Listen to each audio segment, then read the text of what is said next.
Hello students, I Mrs. Madhavi Mhatre welcome you all in the next lecture of Mathematics 1. I hope all of you are doing well. We are studying chapter number 4,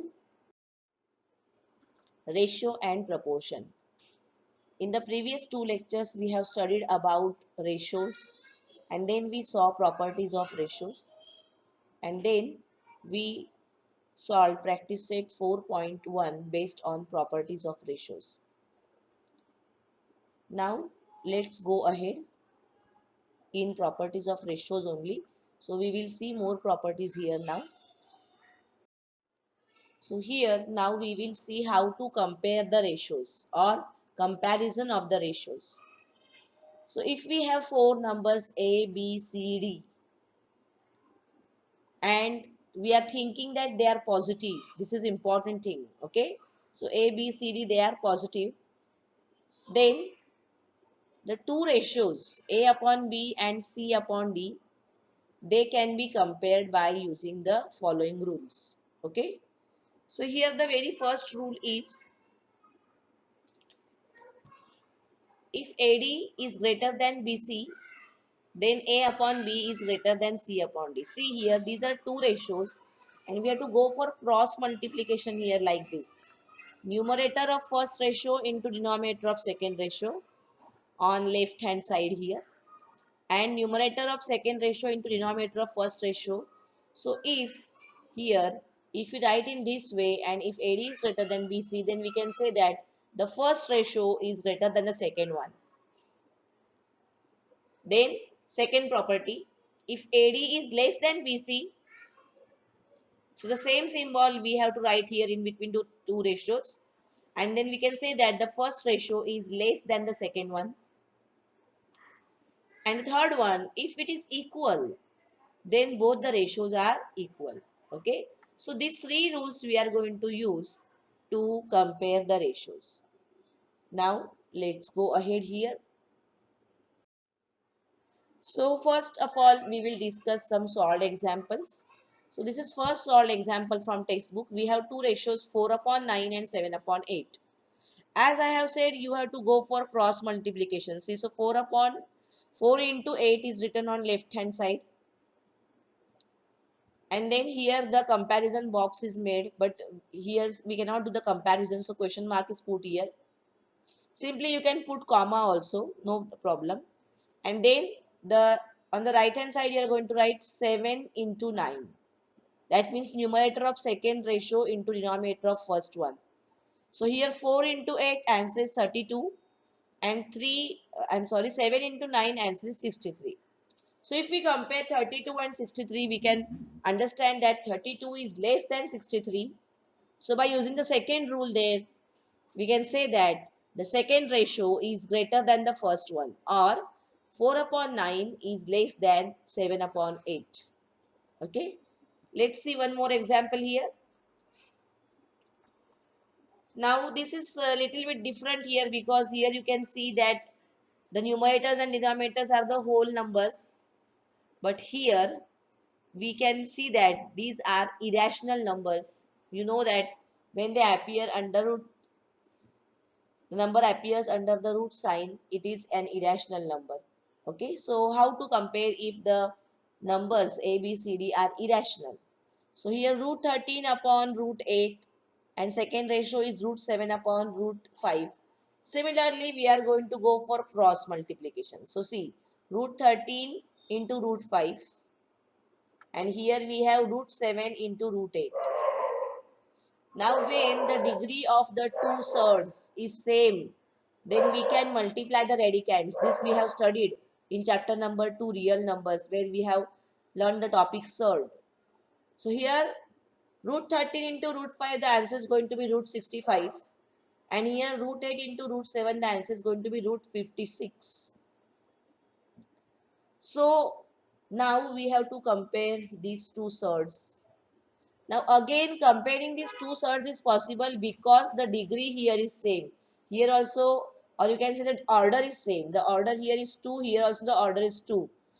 Okay, so if the order of the surd is same, we can compare the radicands.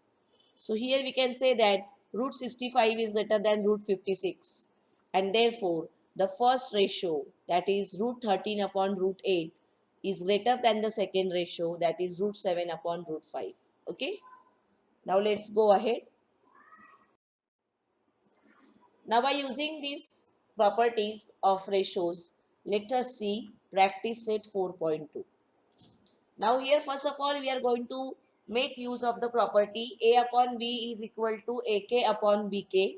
That means both the terms of the ratio we can multiply by same number. Okay, same number or the constant we can multiply. The ratio remains unchanged if its both terms are multiplied by the same number. So by using this property, now we are going to solve this. Okay. So I am solving first one for you. Second one you will solve by yourself similarly.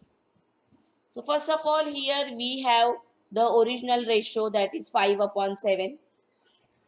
Then for these three, first of all we will find separately all the three things here, that how the things are changed or how this property is used here. Like here we have 7 and here we have 28. So we know that 7 fours are 28. So by multiplying here by 7 we are getting the denominator. So similarly here we have to multiply here also by 4. Okay. Same thing for the second one and same thing for the third. So we can write it this way. See, 5 upon 7 the original ratio. Then I am thinking of this first one, 28. So 7 I am multiplying by 4. So by using the property I have to multiply 5 also by 4. So 5 into 4 is 20 and down we have 28. So answer of first one is found. Similarly now second one, take the original ratio as it is. Now think of this number 35. Say table of 5 up to 35. You know that 5 sevens are 35. So if we are multiplying here by 7, in the denominator also we have to multiply by 7. So we are writing 7 into 7. So the answer is 35 upon 49. The last one now see here. Here you have 3.5. You know that 7 5s are 35. But here 3.5 is there. That means the multiple here is 0.5. So both the places we are multiplying by 0.5. 5 into 0.5 and 7 into 0.5. So here the answer is 2.5 upon 3.5. And then finally, at the last step, we can write down these, complete all these four equal ratios like this. That 5 upon 7 is equal to 20 upon 28 is equal to 35 upon 49 is equal to 2.5 upon 3.5. Then here afterwards, after writing the answer, you can draw a box around it. Okay, so that you can highlight your answer, that this is the answer of first blank, then this is the answer of second blank, or simply you can go for underline like this. Okay, so you have to show it, you have to highlight your answer this way. Now by using the same method you can solve the second one also.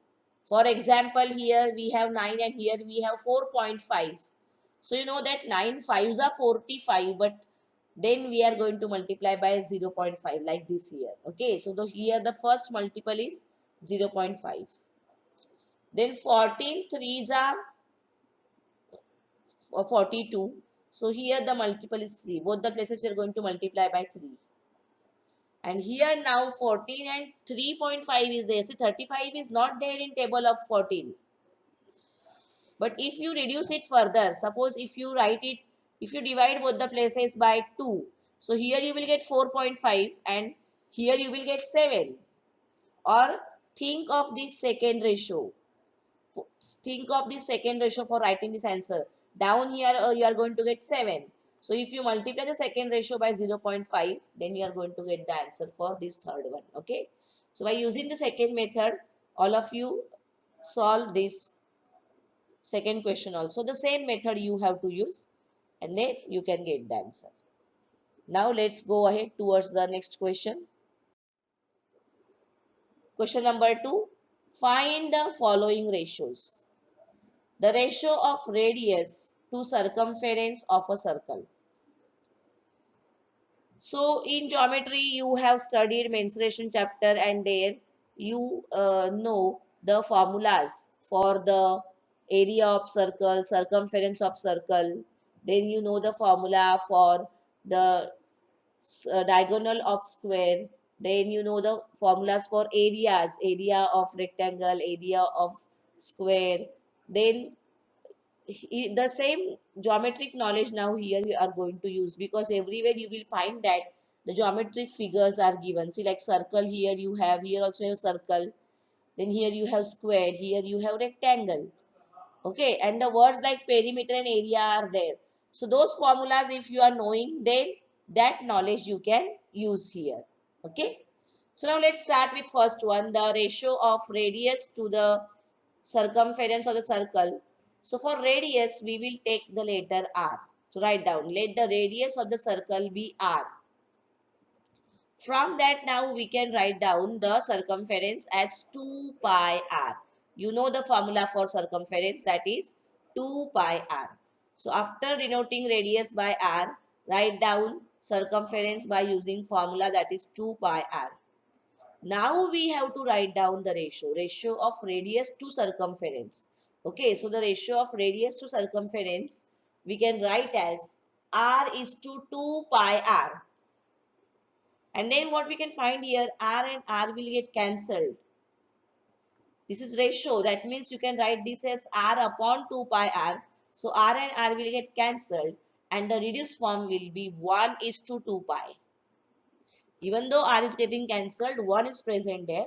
So the ratio is 1 is to 2 pi. I hope you must have understood these things. To understand it better, here you must have this previous knowledge, that what is the formula for circumference of circle, what is the formula for area of circle, and so on. Okay. Now let's go towards second one, the ratio of circumference of circle with radius r to its area. Now actually this statement is not correct. Why? You know, here we have circumference of circle and the unit is, for example, if it is in centimeters, then the unit will be in centimeters, and for area the unit is centimeter square. So here the unit is centimeter and here the unit is centimeter square. But we have studied in the properties of ratio that whenever we want to find the ratio, that time both the quantities should have same unit. Okay, so here we are going to think only about the numbers which are denoting circumference and area. So we will correct this statement. Okay, so let's see that correction now. Second one. See the corrected statement I have written. The ratio of the numbers denoting the circumference to the area of the circle with radius r. Okay, directly we cannot find ratio of circumference to area because their units are different. So that is why we are thinking only about the numbers. So when radius is r, you can write down the formula of circumference as we have used it in the previous question also. So we can write down the circumference as 2 pi r. And then area we can write down as pi r square. So that is why, see here, the units are not mentioned because we are going to think only about the numbers. Okay. Now let's write down the ratio. Ratio of circumference to the area. There the ratio is what? 2 pi r is to pi r square. So here pi and pi will get cancelled and one r also will get cancelled. So here only 2 is left out in as a first term, and in the second term r is left out. So the ratio is 2 is to r. Okay. So all of you please correct this statement and write it down. Okay. Okay, now let's go ahead. Question number 3. Now see, remaining 2 questions there you can solve by yourself by simply using the knowledge of first and second question. Compare the following pairs of ratios. Just now we have seen the 3 rules for comparison and then we have seen the solved examples also. that whenever we want to compare the ratios, we have to go for cross multiplication, and then we have to compare those multiplications and decide that which ratio is bigger and which is smaller. Okay, so let's start with the first one, root 5 upon 3, and the second ratio is 3 upon root 7.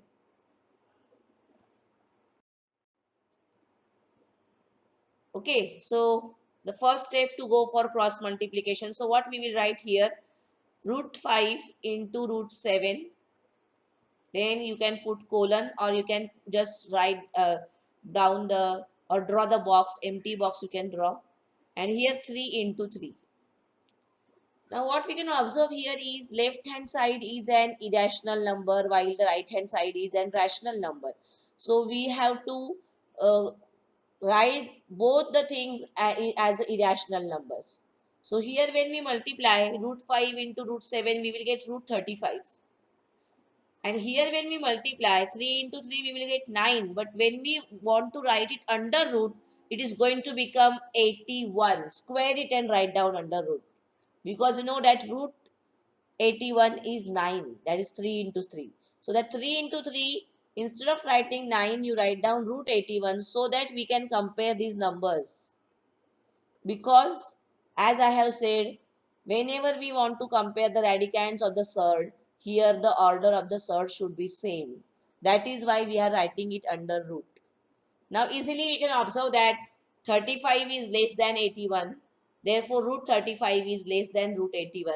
So it indicates that first ratio is smaller than the second ratio. So what we can write down, that root 5 upon 3 is less than 3 upon root 7. Same sign you are going to write. Copy down the question from above and in between you write down the same sign. Okay, now let's go ahead. Second one, 3 root 5 upon 5 root 7.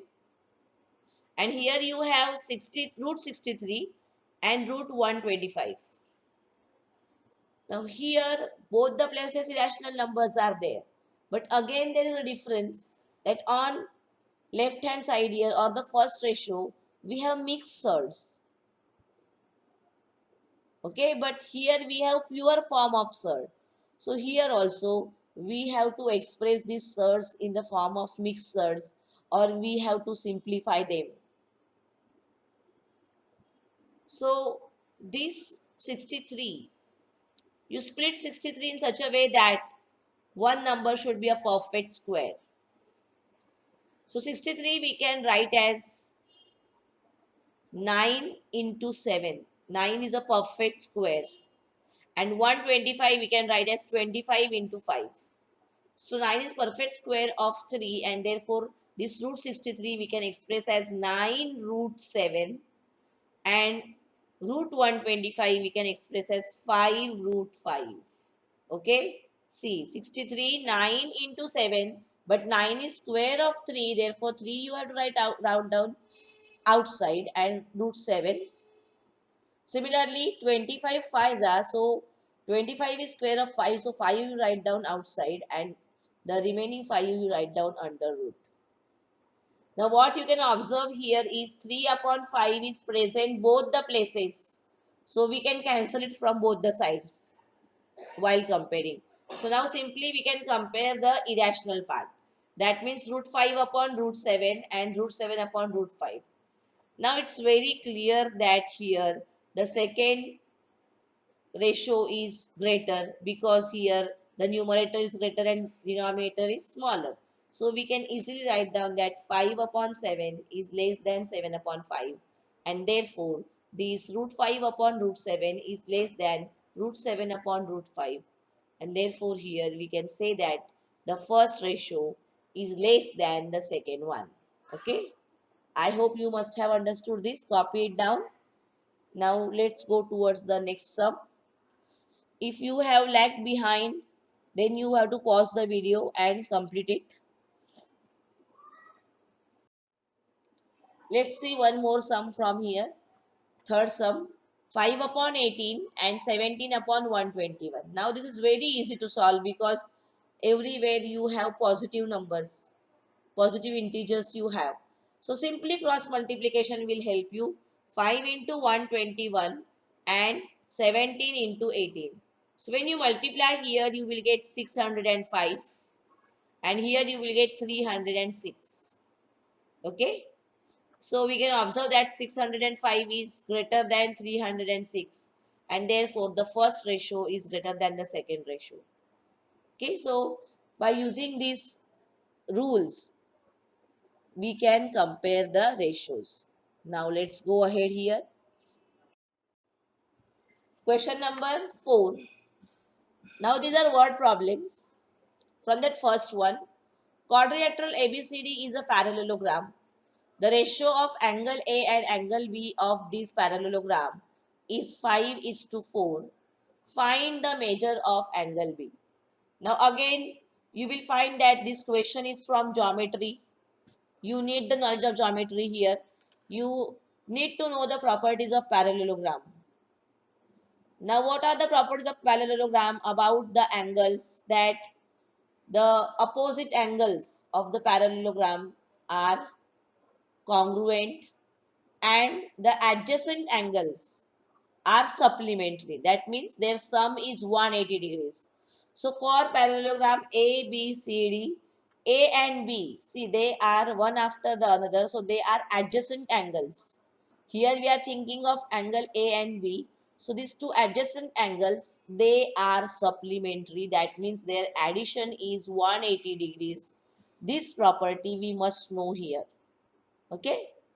Now first of all, as we have solved such sums in 4.1 also, that we have to write down the first statement from the question, that the ratio is 5 is to 4 and we will take its common multiple as x. Okay. So write down the statements from question only, that quadrilateral ABCD is a parallelogram.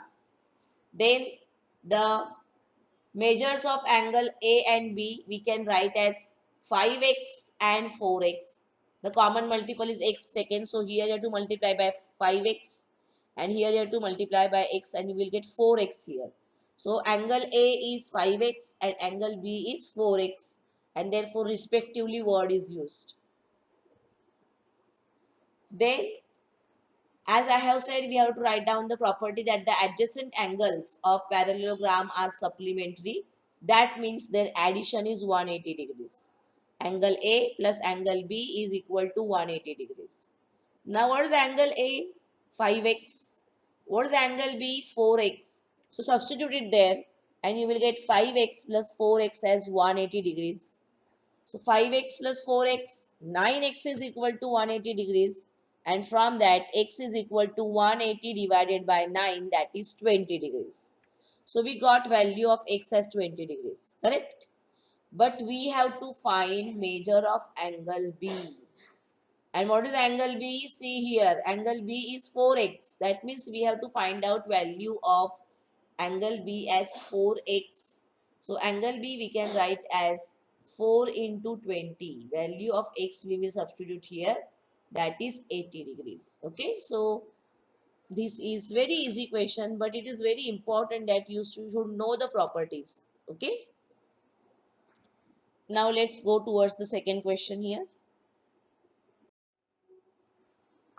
The ratio of present ages of Albert and Salim is 5 is to 9.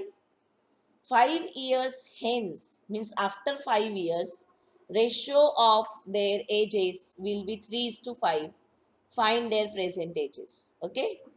So as you know that we have to take the ratio statement as it is first, that the ratio of present ages of Albert and Salim is 5 is to 9.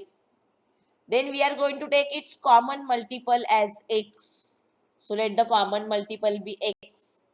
And from that, we can write down the present age of Albert as 5x and present age of Salim as 9x. Okay, so the present age of Albert is 5x years and that of Salim is 9x years. Now let's make use of the given condition. 5 years hence means after 5 years. If we want to find their ages, we have to add 5 to both the terms. Okay, so after 5 years, age of Albert will be 5x plus 5, and after 5 years age of Salim will be 9x plus 5, and that ratio is given as 3 is to 5. So we can write down according to given condition, see 5x plus 5 upon 9x plus 5 is equal to 3 upon 5. See, the ratio is given. Now we will solve it by doing cross multiplication. So here 5x into 5 is 25x and 5 into 5 is 25. So here we will get 25x plus 25, and when we multiply here, 9x into 3 is 27x and 3 into 5 is 15. So we will get it like this.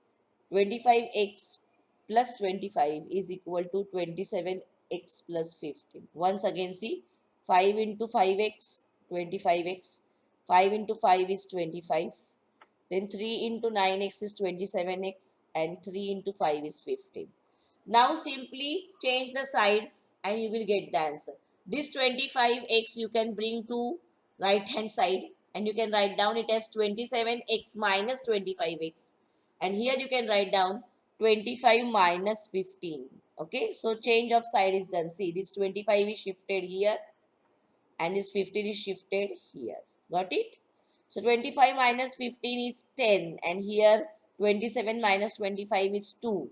So we will get 10 is equal to 2x, and from that x is equal to 10 divided by 2, that is 5.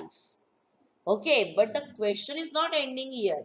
We got value of x, but see what we have to find: present ages of Albert and Salim. So the present ages are what? 5x and 9x. Okay, so we have to find value of 5x and 9x. So 5x is 5 into 5, that is 25, and 9x is 9 into 5, that is 45. And then we can write down the present ages of Albert and Salim as 25 years and 45 years. Okay, therefore the present age of Albert is 25 years and the present age of Salim is 45 years. Okay, so the questions are easy, you need to try to understand them. Now let's go ahead here in the same practice set.